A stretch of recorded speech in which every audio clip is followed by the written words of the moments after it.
ప్రార్థన చేసుకుందాం. స్తుతులకు పాత్రుడా, స్తోత్రార్హుడా, స్తుతుల మధ్యలో నివాసం చేసే దేవుడా, గొప్ప దేవుడా, పరిశుద్ధుడా, వందనాలు స్తోత్రాలు చెల్లిస్తున్నాం నాయన. ఇంతవరకు మమ్మల్ని సజీవులుగా ఉంచినందుకు వందనాలు స్తోత్రాలు. ఈ రాత్రికాల సమయంలో ప్రభా ఏ విధంగా తండ్రి నీ మందిరంలో ప్రభువా అయా కూడుకొని కృపనిచ్చినందుకు వందనాలు స్తోత్రాలు నాయన. పాటల ద్వారా మహిమ పొందిన దేవుడు ప్రభువా, వాక్యం ద్వారా మాతో మాట్లాడమని అడుగుచున్నాం నాయన. నా ఆలోచనలు కానీ నా తలంపులు కానీ రాకుండా మీరే మాట్లాడమని అడుగుచున్నాం తండ్రి నాయన. మీరే నా తండ్రిని నన్ను సిలువుచాటును మరుగుపరుచుకొని మీరే మాతో మాట్లాడమని మా ప్రభువును రక్షకుడు అయిన యేసే నామములో అడుగుచున్నాం తండ్రి, ఆమేన్. ఆమేన్. మత్తయి సువార్త 5వ అధ్యాయం 14, 15, 16 వచనాలను మనం చూసుకున్నట్లయితే,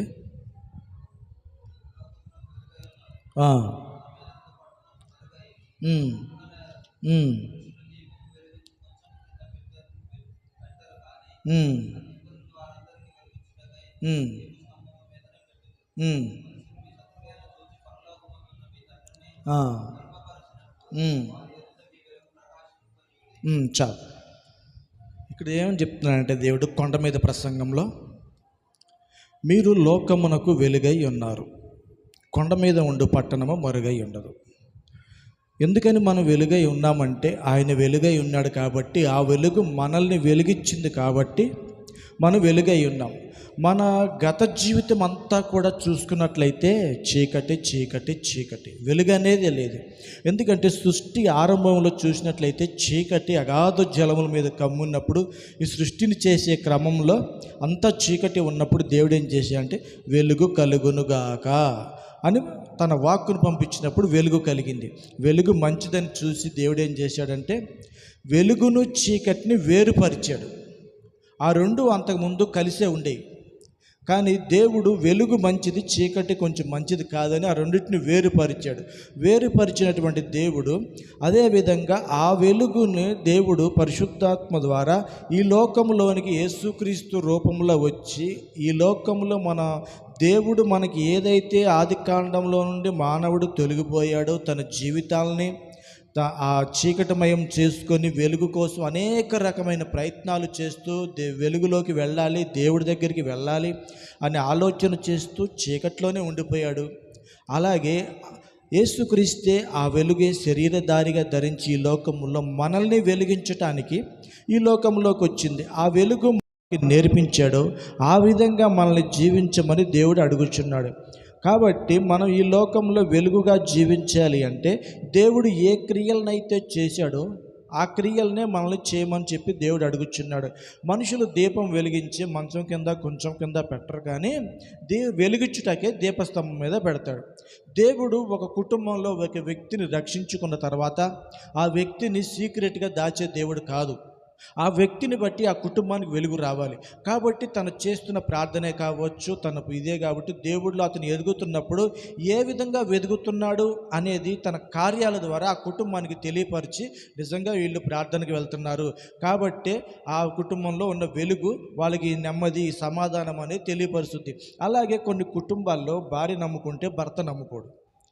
అటువంటి సమయంలో భర్తని నమ్మించాలి అంటే ఆమె వెలగాలి. దేవుడి దగ్గర ఏ మాటలు అయితే నేర్చుకుంటుందో, దేవుడు ఏమి నేర్పుచున్నాడో, ఓర్పు, సహనము, నెమ్మది, సమాధానము, వీటన్నిటిని నేర్చుకున్నప్పుడు తన భర్త ఎంత ఇసుకిచ్చినా కూడా ఎదురు చెప్పకుండా భర్తకు లోబడి ఉన్నప్పుడు, అరే నేను ఈ విధంగా ఆమెను ఎంత హిసుకిచ్చినా ఎంత చేసినా కూడా ఈమె ఎందుకని ఇంత సహనంగా ఓర్పుగా ఉంటుందంటే దేవుడు ఆమెను వెలిగించాడు కాబట్టి ఆ వెలుగు అతనికి కూడా అంటుకుందనమాట. అలాగే కుటుంబంలో వీళ్ళిద్దరు వెలిగించబడినప్పుడు కుటుంబంలో ఎంతమంది ఉన్నా అంతమంది కూడా నిదానంగా వెలిగించబడతారు. కానీ ఈ లోకంలో ఉన్నటువంటి వెలుగు, ఆ వెలుగు మన కుటుంబాల్లో మనం వెలిగించినప్పుడు మనం కుటుంబాన్ని వెలిగించగలుగుతున్నామా అనేది ఒక్కసారి మనం ఆలోచన చేసినట్లయితే ఎట్లా ఉంటుందంటే, మనం గుళ్ళో ఉన్నప్పుడు చక్కగా వెలుగుగా వెలుగుతాం, కానీ ఇంటికి వెళ్ళిన తర్వాత ఈ వెలుగు అనేది పనిచేయదు. ఎందుకంటే ఛార్జింగ్ ఉండదు. ఇక్కడ మట్టిగా ఆ వెలుగు పనిచేస్తుంది. అక్కడికి వెళ్ళిన తర్వాత మళ్ళీ చీకటి ఆలోచనలు, చీకటి తలంపులు, ఆ ఊసులు ఈ ఊసులు, సీరియల్ ఇయ్యే తప్ప నుంచి మనకి వెలుగు ఆలోచన అనేది ఉండదు. ఎందుకు ఉండదు అంటే చెప్పబడిన వాక్యాన్ని నెమరు వేసుకుంటేనే ఆ వెలుగు మనలో నిలిచి ఉంటుంది. ఆ వెలుగు మనలో ఉండాలి అంటే ఏ వాక్యం అయితే చెప్పబడిందో, దైవజనుడు ఏ మాటలు చెప్పాడో వాటిని ధ్యానించుకుంటూ ఉన్నప్పుడు నిత్యము ఛార్జింగ్ అవుతా ఆ వెలుగు అనేది సోలార్ సిస్టమ్ లాంటిది అన్నమాట క్రైస్తవుని యొక్క జీవితం. సూర్యుడి నుంచి ఆ వెలుగు గ్రహిస్తేనే ఆ సోలార్ సిస్టమ్ అనేది లైట్ అనేది వెలుగుతుంది. ఈ మబ్బులుగా చీకటిగా ఉంటే ఈ సోలార్ సిస్టమ్ పనిచేయదు. అలాగే మన జీవితంలో చీకటి ఆలోచనలు, చీకటి తలంపులు, సాతాను యొక్క ఆలోచనలే ఉంటే మన జీవితంలో వెలుగు ఎక్కడ ఉంటుంది? వెలుగు లేనప్పుడు ఏమవుతుందంటే, కరెంటు పోయినప్పుడు మన పరిస్థితి ఎట్లా ఉంటుందంటే ఏ వస్తువు ఎక్కడుందో కూడా తెలియదు. జాగ్రత్తగా నడవండి, అవి ఉన్నాయి ఇవి ఉన్నాయి అని చెప్పి మన పిల్లలకి చెప్తూ ఉంటాం. ఎందుకంటే గబుక్కుని వెళ్ళి ఏట్ల మీద పడతారో తెలియదు అని చెప్పేసి పిల్లలకి మనం జాగ్రత్త చెప్తూ ఉంటాం. కొన్ని సందర్భాల్లో మన కుటుంబాల్లో ఏం చేస్తామంటే, కరెంటు పోయినప్పుడు కొవ్వొత్తి కానీ దీపం బుడ్డలు కానీ వెలిగిస్తూ ఉంటాం. వెలిగించినప్పుడు ఈ వెలుగుకి అనేకమైనటువంటి కీటకాలు ఆ వెలుగుకి ఆకర్షించి దగ్గరికి వచ్చి దాని చుట్టూరు తిరుగుతూ ఉంటాయి. కొన్ని ఏం చేస్తూ ఉంటాయి అంటే అటు ఇటు తిరుగుతూ ఉంటాయి, ఆ వెలుగును చూస్తూ ఉంటాయి. కొన్ని ఏమో ఆ వెలుగు నీడలో కింద ఉంటాయి. అలా అలా ఉన్న పరిస్థితుల్లో కొన్ని ఏం చేస్తాయి అంటే, అసలు ఇది వెలుగేనా, దీన్ని ముట్టుకుంటే ఏమవుతుంది, ఇది ఏం చేస్తుంది అని చెప్పేసి కొన్ని పరీక్షగా ఏం చేస్తాయి అంటే ఆ వెలుగులో నుంచి దూకుతాయి అవతలకి. దూకినప్పుడు ఏమవుతుంది, వాటి రెక్కలు కాలిపోయి కింద పడిపోతూ ఉంటుంది. అలాగే దేవుడి విషయంలో కూడా దేవుడు దహించగ్నై ఉన్నాడన్న సంగతి మర్చిపోయి ఆ వెలుగులో ఉండవలసిన మానవుడు దేవుడితోనే అనేకమైన ఆటలాడుచూ ఉంటాడు. దేవుడు ఏం చేయలే, జాలి కలిగినవాడు, ప్రేమ కలిగినవాడు అంటాడు. కానీ మనం అందులోకి ఈ పురుగుల్లాగా ఆ నిప్పులోంచి వెళ్ళినప్పుడు కాలకుండా ఖచ్చితంగా ఉండదు. అలాగే దేవుడితో మనం ఎంతవరకు ఉండాలో ఆ వెలుగును ఆస్వాదించాలి తప్ప, ఆయన నీడలో మనం బ్రతకాలి తప్ప, ఆ వెలుగులో ఫలించాలి తప్ప, ఆయనతో ఆటలాడితే ఎవరిని విడిచిపెట్టే దేవుడు కాదన్నమాట. ఆదికాండం మొదలేసుకొని ప్రకటన గ్రంథం వరకు కూడా తన భక్తులు కూడా ఇటువంటి ఆటలు ఆడినప్పుడు వాళ్ళకి దేవుడు అగ్ని చేత సొరకలేశాడు కూడా. కొంతమంది మేలుకొని ముందుకు వచ్చారు, కొంతమంది తొలగిపోయి నశించి నరకానికి వెళ్ళిపోయారు. అలాగే మన జీవితంలో కూడా ఆ వెలుగు ఎంతవరకు మనకు అవసరమో, మన జీవితాలు ఫలించటానికి, మన కుటుంబాలు ఫలించటానికి, మన ఊరిని వెలిగించటానికి ఎంతవరకు అవసరమో అంతవరకు మనం పొందుకుంటే చాలా మంచిది. అంతేకాని ఆ వెలుగుతో ఆటలాడితే ఏమంటాడంటే దేవుడు మోసపోకడి, దేవుడు వెక్కిరించబడడు. ఒక సందర్భం వస్తుంది, ఆ సందర్భం వచ్చినప్పుడు నిన్ను ఏ మానవుడు కూడా నిన్ను రక్షించలేడన్నమాట. ఎందుకంటే ఆయన ఉగ్రత నుంచి తప్పించుకునే మానవుడు ఎవరు కూడా లేడు. ఆయన ప్రేమామయుడు కాబట్టి కొంత సమయాన్ని ఇస్తాడు, ఎమ్మటిని శిక్ష పంపించాడు. అందుకని మానవుడు ఏం చేస్తున్నాడంటే, మనం చేసిన తప్పిదాలకి శిక్ష రావట్లేదు కాబట్టి, ఎమ్మటిని శిక్ష రాదు కాబట్టి మనం ఏం చేస్తున్నాం అంటే భయం విడిచి పాపానికి మనం చేయటానికి ఇష్టపడుచున్నాం అనమాట. అలాగే దేవుని యొక్క వెలుగు అనేది మన జీవితాల్లో ఉన్నప్పుడు ఎటువంటి కార్యాలు చేస్తాడనే దేవుని చూద్దాం. యోహాను సువార్త 1వ అధ్యాయం 4-5 వచనాలు చూస్తే,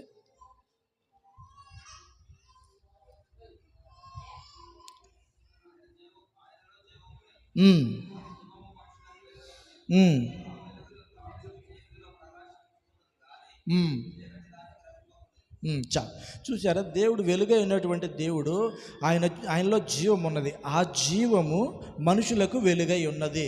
నేనే మార్గమును సత్యమును జీవమునై ఉన్నాను.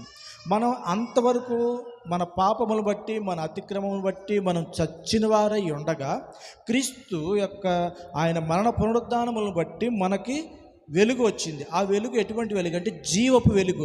ఈ వెలుగు అనేది కొంత ఏదో ఛార్జింగ్ ఉన్నంత మటుకు, కరెంట్ ఉన్నంత మటుకు వెలిగే వెలుగు కాదు. కానీ నిత్యము దేవుడు ఎంతకాలం అయితే ఉండగలమో, మనం ఈ లోకంలో ఎంతకాలం అయితే జీవించగలమో అంతకాలము కూడా వెలిగించగలిగినటువంటి జీవపు వెలుగు అనమాట.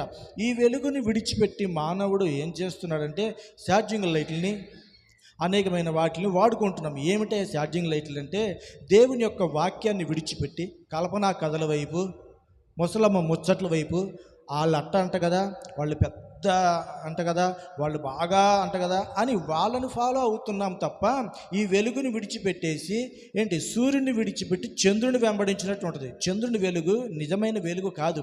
సూర్యుడి నుంచి ఆ కిరణాలు ఇవి చంద్రుడి మీద పడినప్పుడు చంద్రుడు ప్రకాశిస్తాడు. పోనీ అలాగే స్థిరంగా ఉంటాడా అంటే ఉండడు. 15 రోజులు వెలుగుతాడు, 15 రోజులు తగ్గుకుంటూ వస్తాడు. అలాగే చంద్రుని వెలుగులో నడిచినట్లయితే మన జీవితాలు కూడా అలాగే ఉంటాయి. ఒకప్పుడు అలా వెలుగుతాం, ఒకప్పుడు మళ్ళీ అలాగే పడిపోతాం. అందుకంటే దేవుడు అంటాడు నీతి సూర్యుడు అని చెప్పేసి ఉంటుంది అన్నమాట దేవుని యొక్క వాక్యంలో. నీతి సూర్యుని రెక్కలు మనకు ఆరోగ్యాన్ని ఇస్తే, పరిశుద్ధులందరూ కూడా నీతి సూర్యునిలాగే ఉండాలని చెప్పి దేవుని యొక్క ఆశ. కానీ మానవుల యొక్క ఆలోచన ఏంటంటే అలా కాదయ్యా, మేము చల్లగా చంద్రుడిలాగే ఉంటాం, ఒక వారానికి వెలుగుతాం, ఒక వారానికి ఆరిపోతాం అని మనం వెలుగు నీడల మధ్యన చంద్రుడిలాగా జీవిస్తున్నాం. కానీ దేవుని యొక్క ఉద్దేశం ఏంటయ్యా అంటే సూర్యుడిలాగా నువ్వు వెలగాలి, నలుగురిని వెలిగించాలనేది దేవుని యొక్క ఆలోచన. కానీ ఒకరి నీడనే మనం ఆశ్రయం పొందుతున్నాం, ఒకరినే వెంబడిస్తున్నాం. ఆయన వెలుగులోనే మనం ఉండాలి, ఆ యొక్క సేవకుడి యొక్క వెలుగులోనే ఉండాలి, ఆ యొక్క అక్క యొక్క ప్రార్థన జీవితంలోనే ఉండాలి, వాళ్ళ యొక్క నడిపింపుల్లోనే మనం ఉండాలి అనుకుంటున్నాం. కానీ మనం వెలిగి ఇంకొకరిని వెలిగించాలి అనే ఆలోచన లేనప్పుడు నువ్వు వెలిగించబడే లాభం ఏమిటి? మన కుటుంబంలో నేను రక్షణ పొందింది, నేను వెలిగించబడిన తర్వాత నా కుటుంబాన్ని నేను వెలిగించుకోకపోతే లాభం ఏమిటి? సంఘంలో అలాగే మనం వెలిగించబడినప్పుడు చీకటిలో ఉన్న వాళ్ళని వెలిగించకపోతే లాభం ఏమిటి? అటువంటి వెలుగే దేవుడు ఇష్టపడుచున్నాడు తప్ప నేను వెలిగించాను నా ఒక్కడితోనే చాలు అనుకుంటే అది వేస్ట్ అనమాట. దేవుడు నిన్ను ఆ ఉద్దేశంతో వెలిగించలేదు. నిన్ను దేవుని యొక్క గుణాతిశయములను ప్రచురము చేయము నిమిత్తము ఆయన మనల్ని వెలిగించాడని చెప్పేసి ఉంటుంది. ఒకసారి చూడండి, పేతురు పత్రిక 1 పేతురు 2వ అధ్యాయం 9వ వచనం చూడండి. మనల్ని ఎందుకు వెలిగించాడు ఆయన అనేది చూస్తాం. 1 పేతురు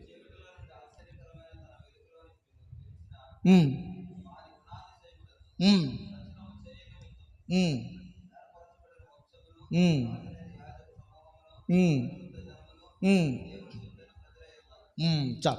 ఎందుకు మనల్ని దేవుడు వెలిగించాడు అంటే మనం చీకటిలో నుండి ఆశ్చర్యకరమైన వెలుగులోనికి మనల్ని పిలిచిన వాడిని గుణాతిశయాలను ప్రచురం చేయాలంట. ఏమిటి ఆయన గుణాతిశయములు? క్షమించే గుణం, సమాధానం కలిగి ఉండే గుణం, ప్రేమించే గుణం. ఇటువంటి గుణాలన్నీ మనం కలిగి ఉన్నప్పుడు మనం కూడా క్రీస్తు వలె ఆయన గుణాలను ప్రచురం చేయటాకే మనల్ని పిలిచాం. కానీ మనం వాళ్ళకి వీళ్ళకి చెక్కభజన చేయటానికి కాదు దేవుడు పిలిచింది. దేవుని యొక్క గుణాతిశయములు మాత్రమే మనం ప్రచురం చేయాలి. అందుకోసం మనల్ని పిలిచాడు, అందుకోసం మనల్ని వెలిగించాడు, అందుకోసం మనల్ని బ్రతికించాడు తప్ప మనకి ఎవరో సహాయం చేశారు కృతజ్ఞత అనేది ఉండాలి. కానీ వాళ్ళకే చెక్కభజన, వాళ్ళకే పూజలు, వాళ్ళకే ఆరాధనలు ఇవన్నీ కూడా దేవుడికి విరోధమైనవి. కాబట్టి మనల్ని వెలిగించిన దేవుడికి మనం ఆయన యొక్క గుణాతిశయములను ప్రచురం చేయకపోతే దానివల్ల లాభం ఏమిటి? నిన్ను వెలిగించే లాభం ఏమిటి?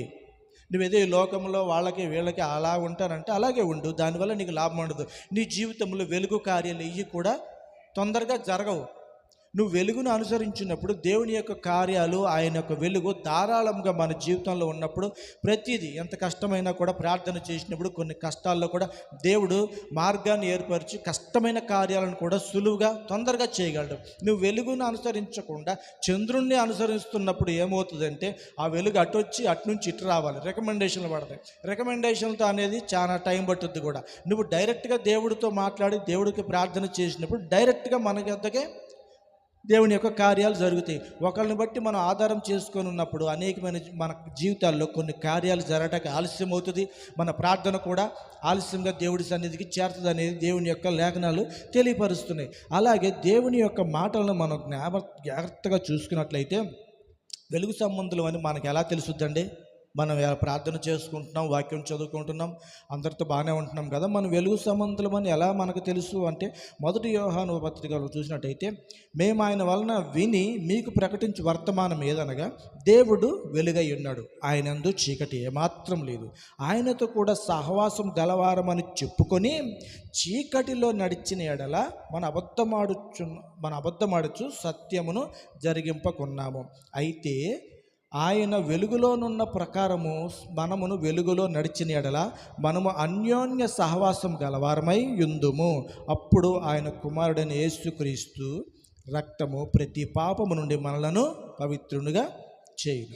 ఎప్పుడంటే మనం దేవుడితో సహవాసం కలిగి ఉన్నప్పుడు మనం చీకట్లో ఉండక వెలుగై ఉంటాం. వెలుగై ఉన్నప్పుడు అన్యోన్య సహవాసం ఉన్నటువంటి అందరితో, చుట్టుపక్కల వారందరితో కూడా సహవాసము సమాధానం కలిగి ఉన్నప్పుడు యేసుక్రీస్తు రక్తము ప్రతి పాపం నుండి విడిపిస్తుంది.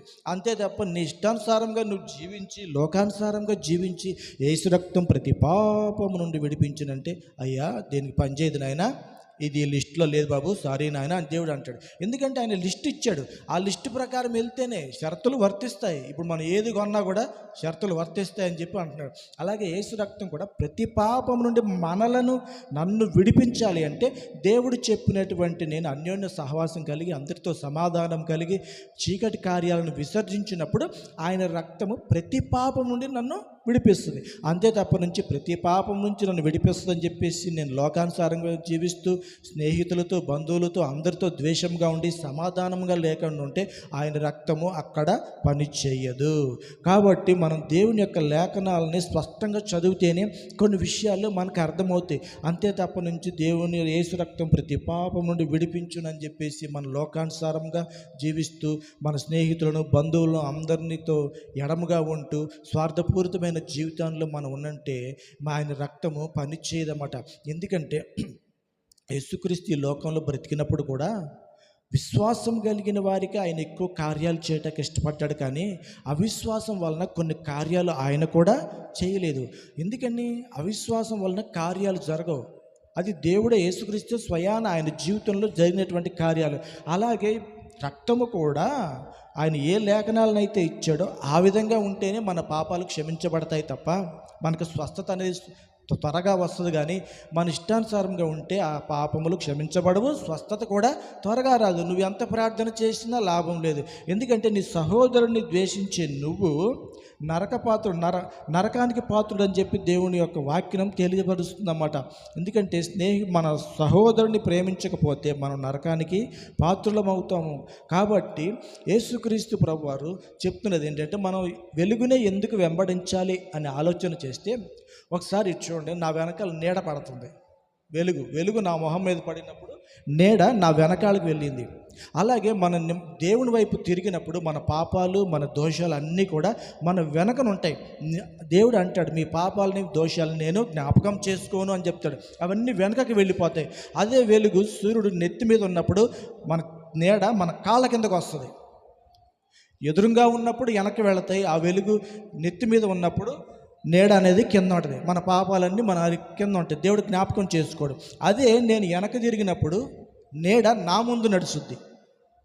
నేను దేవుని వైపు నుంచి తిరిగేసి లోకం వైపు తిరిగినప్పుడు నా పాపాలు నా ముందు నడుచుకుంటూ వెళ్తా ఉంటాయి. ప్రతి దానికి కూడా నా పాపాలే ముందు వెళ్తాయి. నా దోషాలు, నా పాపాలు, ప్రతీది కూడా నాకు దేవుడి నుంచి రావాల్సినటువంటి మేలులను, ఆశీర్వాదాలను ఈ పాపాలు అడ్డుకుంటూ వస్తాయి. దేవుడు అంటాడు, రక్షింపనేరకు ఉండినట్టు నా హస్తము కురచకాలేదు, విననేరకు ఉండినట్టు నా చెవులు మందము కాలేదు. మీ పాపాలే నీకును నాకు మధ్యన గోడలాగా ఉన్నాయని చెప్తున్నాడు దేవుడు. మనం దేవుని వైపు తిరిగినప్పుడే మన పాపాలన్నీ వెనక్కి వెళ్ళి దేవుడు క్షమించగలిగినట్టు ఉన్నాడు. కానీ మనం ఏం చేస్తున్నామంటే, ఒక్కసారి వెలిగించబడిన తర్వాత ఆ రక్షణ చూసిన తర్వాత ఏం చేస్తామంటే మరలా లోకం వైపు తిరిగి వెళ్తున్నప్పుడు మన పాపాలు మన దోషాలే మనకంటే ముందుగా వెళుతున్నాయి అన్నమాట. అందుకని మన జీవితాల్లో కొన్ని కార్యాలు జరగట్లా. అందుకనే మన జీవితాల్లో రావాల్సిన దీవెనలు ఆలస్యమైపోతున్నాయి. అందుకని మన కుటుంబంలో ఎవరు కూడా రక్షించబడతలేదు. నన్ను బట్టి నా కుటుంబం మీదకి శాపం వస్తుంది తప్ప ఆశీర్వాదం, వెలుగు అనేది మన కుటుంబాల్లో రావటం లేదు. ఎందుకని? కారణం, మనం దేవుని వైపు నుంచి తిరిగాం కాబట్టి. దేవుడు అనేక సందర్భాల్లో ఇశ్రాయేలుతో అంటారు, పడినవాడు తిరిగి లేవడా, తప్పిపోయినవాడు తిరిగి మరలా రాడా, నా యొద్దకు రండి, మీరు ఎంతకాలం ఉంటారు లోకంలో అని చెప్పి దేవుడు అడుగుతున్నాడు. అయినా కూడా మనం ఏం చేస్తున్నామంటే, మన ఆశలను బట్టి మనం ఏం చేస్తున్నామంటే దేవుని విడిచి యెరికో పట్టణానికి ప్రయాణమైనటువంటి ధనవంతుల్లాగా మనం జీవిస్తున్నాం. దేవుడు వెలిగించాడు, చక్కని ఆశీర్వాదం, చక్కని ఐశ్వర్యం అన్నీ ఇచ్చాడు దేవుడు. చాలు, ఇంక లోకంలో ఈ సంపాదనతో నేను లోకంలోనికి వెళ్ళాలి, లోకాశల్లో నేను అనుభవించాలి, ఈ వెలుగును అక్కడ ఖర్చు పెట్టుకోవాలనుకున్నాడు దేవుడు సంపాదన. కానీ ఏమైంది? చివరాఖరికి కొన ప్రాణంతో మిగిలాడు. మరలా దేవుడే ఆయన్ని రక్షించి ఆయనకి జీవాన్ని ఇచ్చాడు. అటువంటి స్థితిలో మనం ఉన్నప్పుడు మరలా మనం వెనక తిరిగి చూసినట్లయితే దేవుడు మనల్ని ఎంతకాలము భరిస్తాడనేది ఒకసారి మనం ఆలోచన చేస్తే, ఎవరికైనా కొంత సమయం అనేది ఉంటుంది. ప్రతి మనిషికి దేవుడు కూడా అలాగే కొంత సమయాన్ని మనకి ఇచ్చినప్పుడు ఆ సమయంలో మనం నిలిచి ఉన్నట్లయితే దేవుని యొక్క కార్యాలను మనం చూడగలము. కానీ దేవుడి యొక్క మనం ఇష్టానుసారమైనటువంటి జీవితాన్ని జీవించినప్పుడు దేవుడు కూడా చేతులు వదిలేస్తాడు. వదిలేసినప్పుడు ఏమవుద్ది? గద్ద కోడి పిల్లని తనకి పోయినట్టు తనకి వెళ్ళిపోతుంది. సేవకులైనా, విశ్వాసులైనా, దేవుడితో ముఖాముఖిగా మాట్లాడిన వాళ్ళైనా, మోషే లాంటి వాడిని దేవుడు మోషే నువ్వు వెళ్ళవు అన్నాడు అంతే. కాబట్టి ఎఫెసీ పత్రిక చూడు ఒకసారి, 5వ అధ్యాయం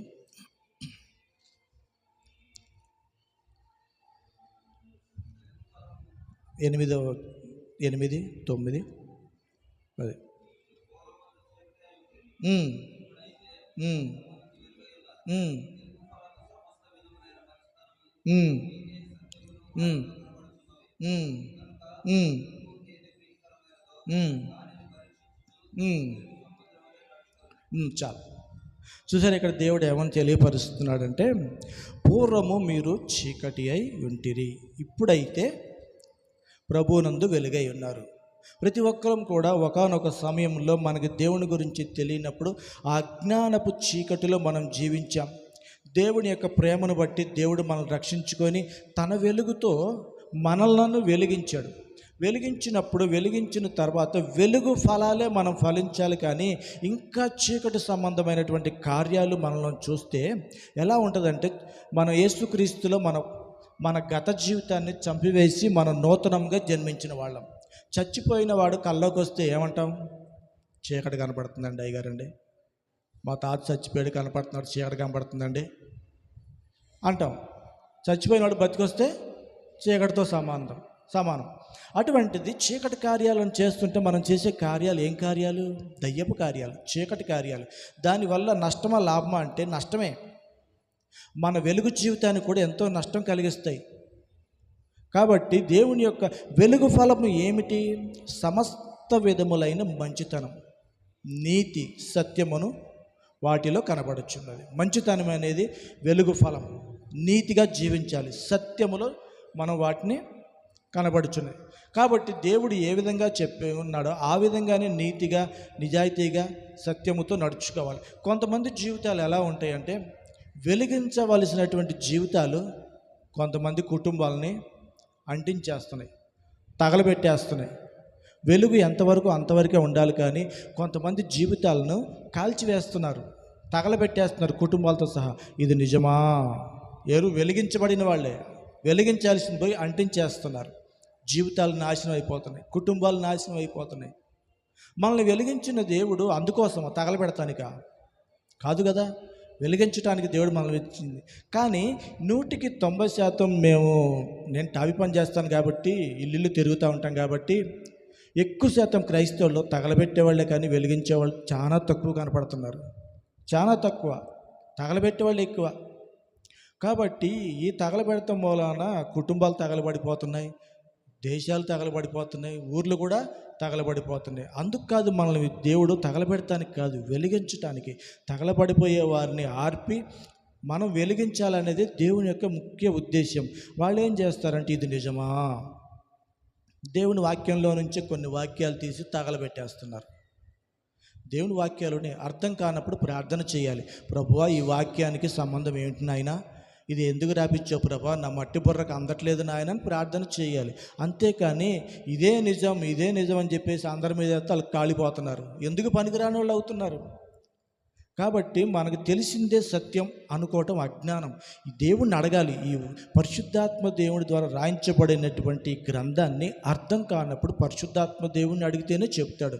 ఎవరినో వాళ్ళని కొండ మీద ఉన్న వాళ్ళని, అక్కడ ఉన్న వాళ్ళని, ఇక్కడ వాళ్ళని అడిగితే వాళ్ళ జ్ఞానమే అంటించేశారు. ఇప్పుడు అనేక మంది తగలబడిపోతున్నారు. దాంట్లోంచి బయటికి ఎవడన్నా ఇప్పుడు ఆత్మ కిరణాలు పోసుకొని తగలబడిన వాడిని రక్షించడానికి దగ్గరికి ఎవడైనా వెళ్తాడా?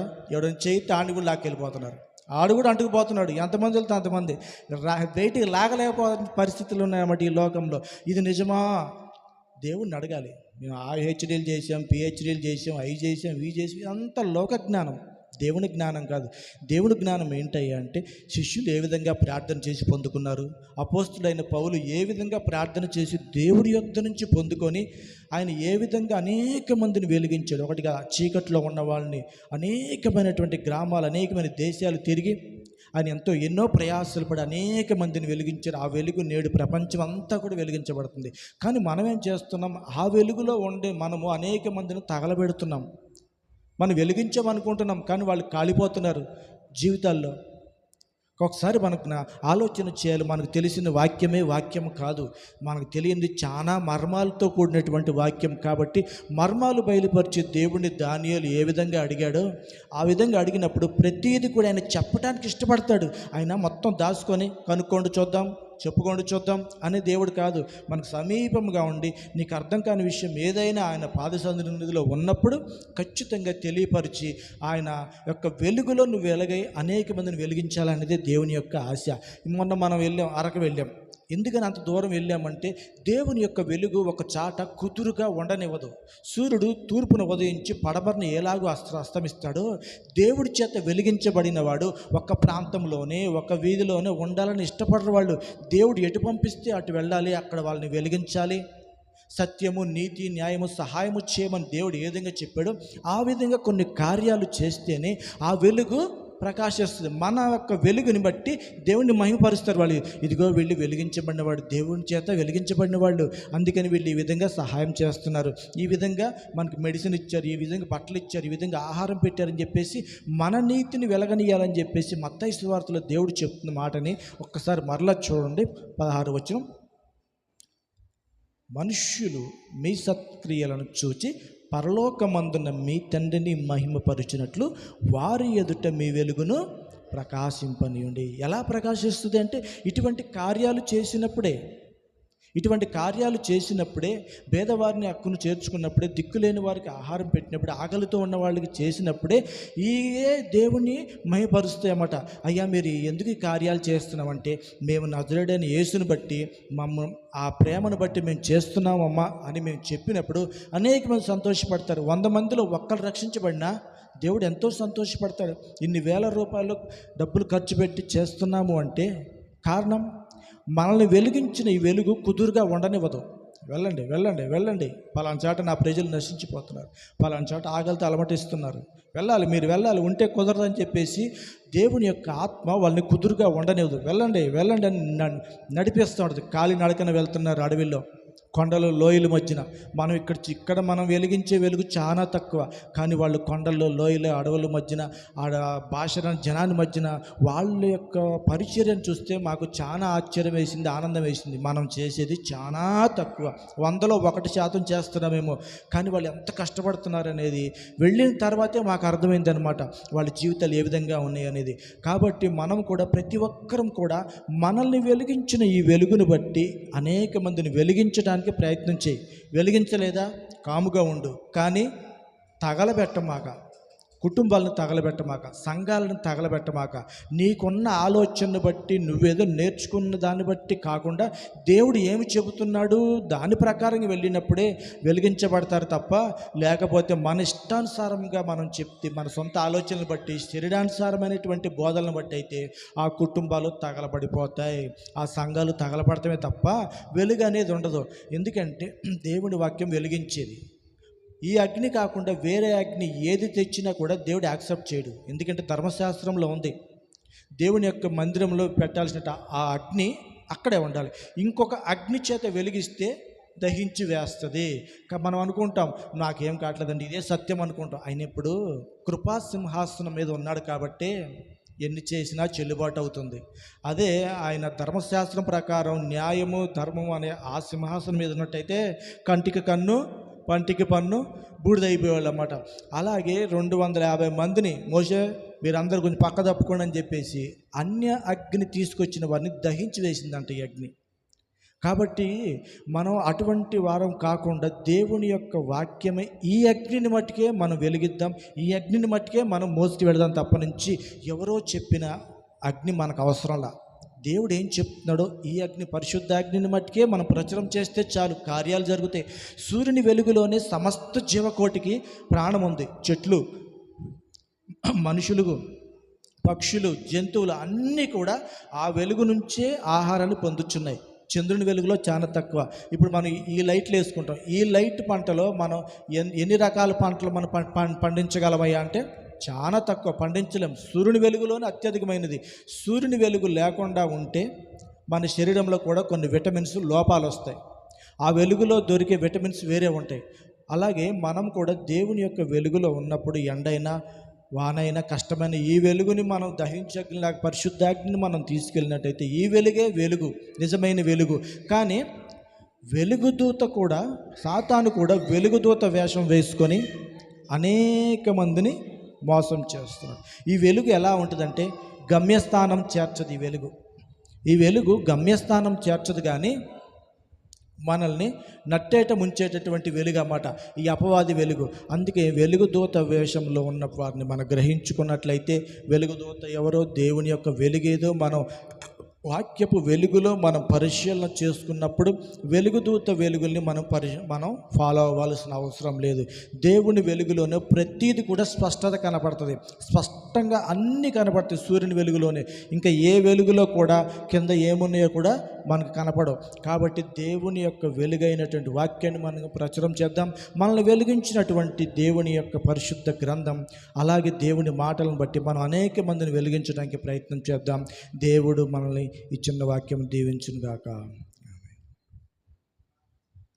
స్తోత్రం నాయన. గొప్ప దేవుడా, పరిశుద్ధుడా, వందనాలు తండ్రి. సమీపించరానటువంటి తేజస్సుతో తండ్రి నిత్యం జీవిస్తున్న దేవుడు ప్రభువా, మా కొరకు అటువంటి నాయన ఉన్నతమైన స్థితిని విడిచిపెట్టి అయా శరీరానుసారంగా ఈ లోకంలోనికి వచ్చి నాయన మరణించి తిరిగి లేచి అయా మమ్మల్ని వెలిగించిన దేవుడు ప్రభువా, ఆ వెలుగులో మేము నడవాలని, అయా నీ వెలుగును ప్రచురం చేయాలని ఎంతో ఆశపడుచున్నావు నాయన. అటువంటి కృపను మాకు దయచేసి ప్రభువా, నిత్యము నా ప్రభువా మేము వెలుగుచ్చు తండ్రి, నేను చీకట్లో ఉన్న వారికి వెలుగుచ్చులాగున అనేక మందిని వెలిగించుటటువంటి కృపను మా అందరికీ దయచేయండి ప్రభువా.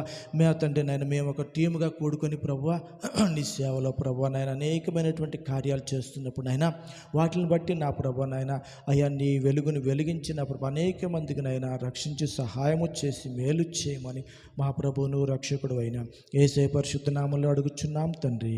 ఆమేన్.